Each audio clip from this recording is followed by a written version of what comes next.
What's going on, man? Welcome back to the basement. I'm Ron, and it's Tuesday morning, which means it's time to look forward to week 6 and put in our waiver claim. So today, we're going to talk through my top 10 must-add waiver wire targets for week 6 of the fantasy football season. We have some major running back injuries to talk through and what that means for their handcuffs. So as always, if you enjoy my shit down below, subscribe, leave a like. Let's go. Like this froze, ice cold, ice around my body like I'm frozen.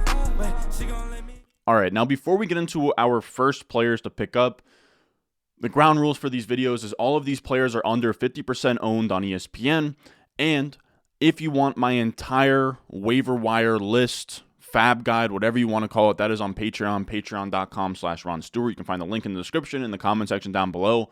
But every single Tuesday, as soon as this video is posted, I'm going to go on there and I rank my waiver wire priority between running backs, wide receiver, tight ends, quarterbacks, and I outline exactly how much fab I'm bidding on each of those players. So if you need some help in the waiver wire streets, you can check it out there. If not, just enjoy this video, man. First up, we got Roschon Johnson and Deontay Foreman. And the reason for that is that we have Khalil Herbert, sadly, expected to miss 2 to 3 weeks. He was finally finding a groove. He kind of carved out this role of being the lead back here, and he gets a really nasty high ankle sprain where Justin Fields kind of underthrew him. He cuts back for it.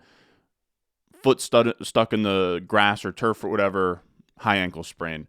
Now, this report from 4for4 has Khalil Herbert expected to come back weeks 8 to 10. So he's going to be out like 2 to 3 weeks here.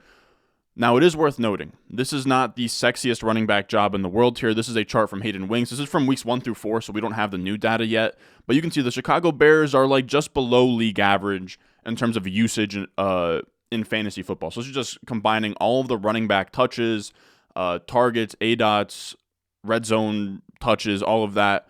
How many points are they putting together in that backfield?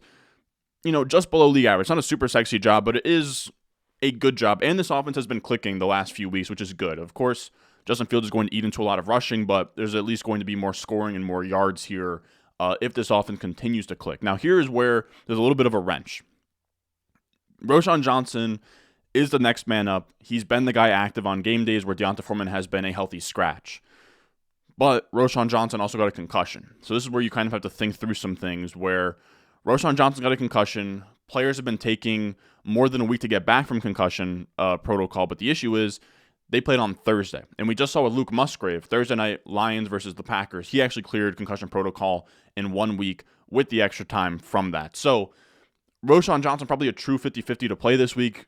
You just sort of have to keep an eye out to see when he clears concussion protocol. I would imagine, though, I lean towards him playing this week. Now, this is where it's interesting. If Roschon Johnson can't suit up, then Deontay Foreman's a must-start RB2 option. If Roschon Johnson does suit up, then I would imagine Roschon Johnson is going to be the main back. This regime has sort of had this tendency of letting a player play like 2 full drives and then giving the backup the next drive. So that's what they would do. They would give David Montgomery 2 drives and Khalil Herbert 1 drive. And then recently they would give Khalil Herbert 2 drives and Roschon Johnson 1 drive. So I think now Roschon Johnson bumps up having 2 drives to Deontay Foreman's 1 drive and kind of mixing in from there. So Roschon Johnson, to me, if he does suit up this week, is going to be a borderline RB2 for the next few weeks while Khalil Herbert is hurt, with the upside to take over the lead down back role. Khalil Herbert could come back and not be as effective as before post high ankle sprain. So there's a lot of upside here for Roschon Johnson. So I mean, I've been saying grab him for weeks, but if he's somehow still in your waiver wire, he's definitely a massive priority add. And then Deontay Foreman is a nice stash with the hidden upside of Roschon Johnson missing a week with the concussion. Now, I usually break these up into priority ads and ads, but to be honest with you, the waiver wire is kind of so juicy this week. Pretty much everyone on this list, besides like one player at the end, I would say like everyone on this list are kind of priority ads here. So everything, unless if it's a backup like Roschon Johnson or Deontay Foreman getting roped in with Roschon Johnson. Roschon, again, priority ad where I'm giving like 15% or more of my budget on. Deontay Foreman, more of a stash. Now, another priority ad that I like, someone that I would unload like 15% or more of my budget, would be Jeff Wilson. Now, sadly, it's been a really fun ride. Devin Achane is now hurt. He is an injury reserve candidate. We still don't have a firm timeline, but like we're looking at multiple weeks, looking at potentially IR. We have Edwin Porras here, who's a doctor of physical therapy, saying potentially 4 to 5 weeks. So that's a lot of time. And if we look at the chart we looked at for the Bears running backs, the Dolphins running backs have a ton of volume, or a ton of valuable volume, third in the NFL in RB usage. And with Devin Achane gone, Jeff Wilson has now been activated, or not activated, but he's potentially about to be activated. This is a Schefter tweet. With Achane now being an injured reserve candidate due to his knee injury, the team is expected to open the window for Jeff Wilson to start practicing this week. So we don't know if he's going to be playing this week, but he should be getting activated from the IR very soon. And it's almost a perfect, passing of the torch where Achane is now going to be hurt. Jeff Wilson's going to be active sooner rather than later. And in this offense, the best offense in football with a ton of touches to go around to the running backs, we want pieces of that backfield. Now, Jeff Wilson last year was the RB32 in points per game. He had 7 top 24 finishes. He will be a startable RB3 as a part of this backfield on like the best offense in football as soon as he's active. So he's somebody where if you're down bad at running back, he's somebody that once he gets back into the mix can be like an RB3-ish type guy that on like 0 RB and hero RB builds, you can throw him out there in that RB2 spot. Now, after that, we have the Cardinals backfield where we're going to talk through Emari Demarcado and Keaontay Ingram. Now, first up, Emari Demarcado, completely under the radar for me. I wasn't really aware of this guy's game.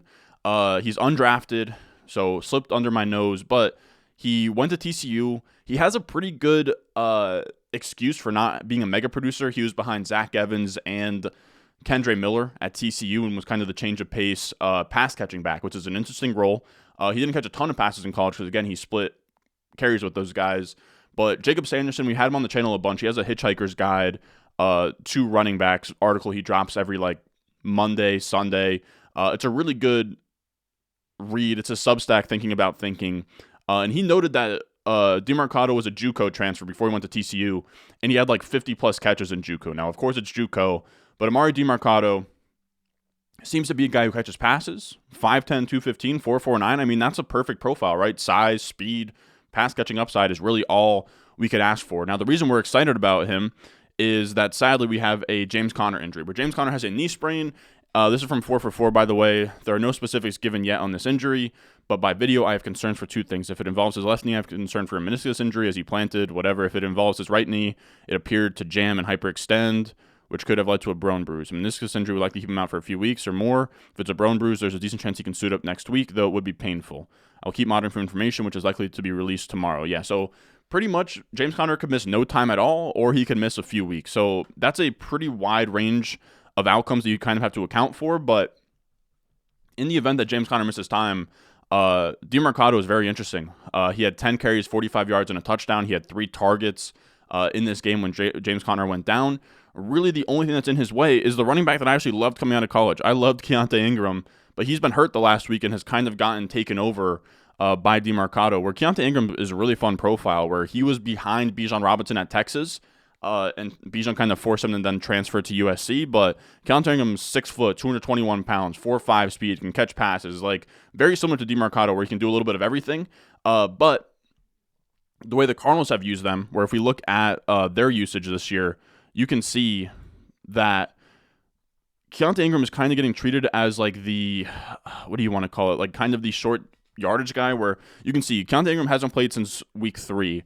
Demarcado is slowly increases snaps each week, 5%, 13%, 17%, 36%, 77%. So he is, to me, fully earned that backup spot at this point to get the first crack at touches here. But you can see Keaontay Ingram had more rush attempt, a higher share of the rush attempts through the first 3 weeks, but less of the routes. So Demarcado running routes out there, taking some long down and distance snaps weeks 1 through 3 while Keaontay Ingram is running the ball, and just kind of being a breather back between the tackles. So that's kind of how I would expect the split to go, where when Keaontay Ingram does suit up, Keaontay Ingram should be the between the tackles 1B, and Demarcado should kind of be the all-purpose 1A, which, of course, Demarcado is going to be the much sexier play there. So to me, Demarcado, if James Conner misses any time, he's like a fringe startable RB2, and if Keaontay Ingram is healthy, that probably doesn't change too much for Demarcado, and Keaontay Ingram would just be a stash in case if he somehow overtakes Demarcado, or if Demarcado goes down, or if he carves out anything in this backfield. He should at least get some playing time once he's back from this neck injury, which I believe is supposed to be sooner rather than later. Now, our next guy here is going to be Chuba Hubbard. I think this is maybe our 7th must-add waiver wire guy or 6th, but Chuba Hubbard has now had 27 opportunities to Miles Sanders' 23 opportunities over the last 2 weeks. Miles Sanders is banged up with a groin injury, but groin injuries linger. There's no reason to kind of discount that for Chuba Hubbard, because now Chuba Hubbard is a valuable handcuff who is also taking more opportunities than Miles Sanders and also looking better than him on a per carry basis, where I showed this yesterday on the top 10 lessons learned video, but Hubbard has a better yards per carry, better rushing yards over expected per attempt, better success rate, better explosive rush rate, better PFF rush grade, better yards after contact per attempt. And on top of that, it's not like Chuba Hubbard is the pass catching back that's just taking advantage of light boxes. He has 8 or more defenders in the box on 31.4% of his rushes, 8th most in the entire NFL, to Miles Sanders' 8.2%, 45th in the NFL. So Chuba Hubbard is more efficient in a harsher environment on his run. So to me, we don't know if Hubbard will ever completely take over Sanders, though I think it's a possibility, but I also think they have a decent amount of money tied up in Sanders that they might be too stubborn to do so. But if this groin injury suffers any setbacks for Miles Sanders, Chuba Hubbard is going to be an every week RB2 in Miles Sanders' absence. So to me, he's somebody that needs to be rostered everywhere. Then we have Josh Downs, who is, to me, the next rookie wide receiver that I really would be targeting as a late season breakout. We talk about rookie wide receivers all the time on the waiver wire video, but you draft them for what they do down the stretch of a season. From week 10 on in his rookie year, Amon-Ra St. Brown was the wide receiver 5, Ayuk was the wide receiver 10, Christian Watson was the wide receiver 10, A.J. Brown was the wide receiver 12, Debo wide receiver 14, even Darius Slayton was the wide receiver 17 his rookie year. So we see all the time these guys come out and just completely dominate in the most important weeks of fantasy football, and I think Josh Downs has that in his bag, and even more so right now I think he can produce, because we've seen in games with Gardner Minshew, Josh Downs has been much better. In 2 full games with Anthony Richardson, Josh Downs has 5.7 points per game, 12.9% target per out run, 1.03 yards per out run, and a 57.9 PFF grade. Those are all really bad. Like, those are bad. Now, in the 3 games of Gardner Minshew playing over 50% of the snaps, 12.4 points per game. That's great. That's like top 24 numbers or fringe top 24 numbers. 24.2% targets per out run. That's amazing. Anything over 20% for a rookie is good. Anything over 2 yards per out run for a rookie is good, so he gets 2.1. And then a 78.2 PFF receiving grade. 80 plus is elite, so 78.2 is very, very good, man. Like, those are stud rookie wide receiver numbers in the games that he's had with Gardner Minshew. We now have Anthony Richardson diagnosed with the AC joint injury. That seems like something that could get him on IR or missing 3 to 5 weeks or whatever it may be. And in those games with Gardner Minshew, Josh Downs is going to be arguably an every week startable, like top 40, top 36 option, which with injuries and bye weeks, Josh Downs is going to make it into your lineup at this point in the season and anything that's like a 2 wide receiver, 2 flex league moving forward. So Josh Downs, very excited about him. We also have Tyjae Spears, who I talk about every week, and he's still not owned in over 50% of ESPN leagues. Please, if he's on your waiver wire, go and grab him.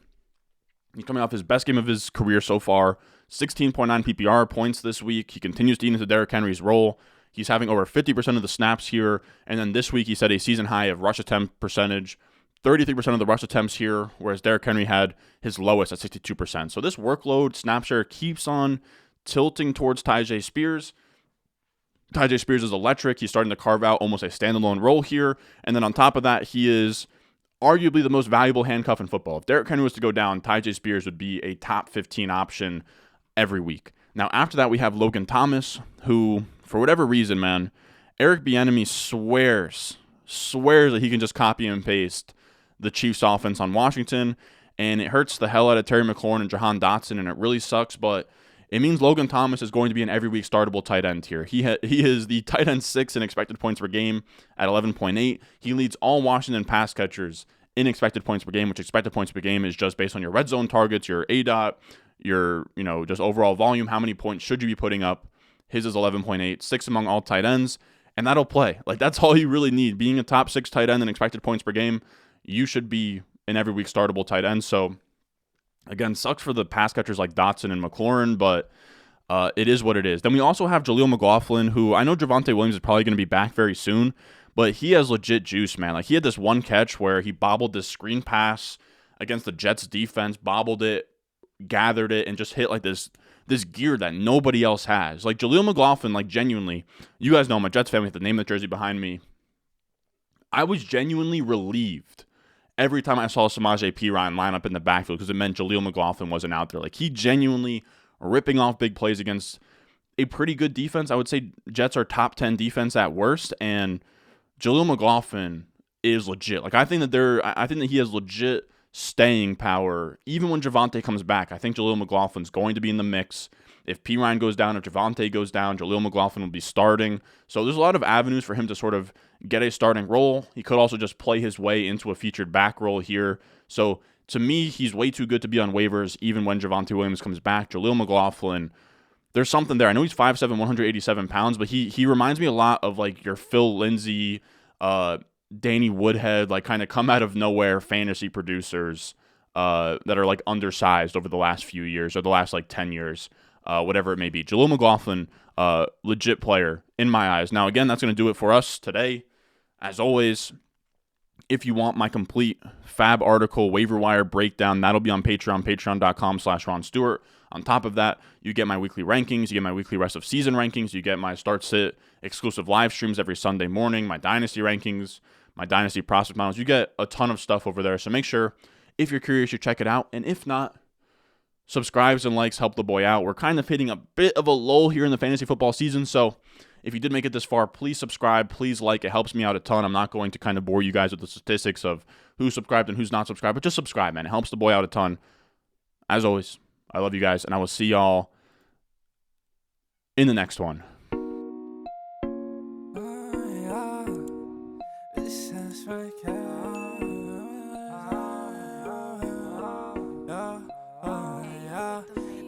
Stones, like this froze. I used